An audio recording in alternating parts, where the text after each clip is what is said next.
अरे चंदन संहार चौका बैठिए रामचंद्र दुल्हा।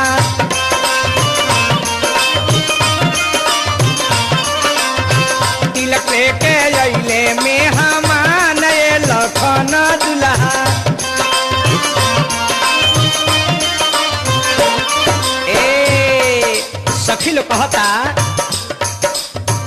पापा तोहार कवन करिए लखन दुल्हा।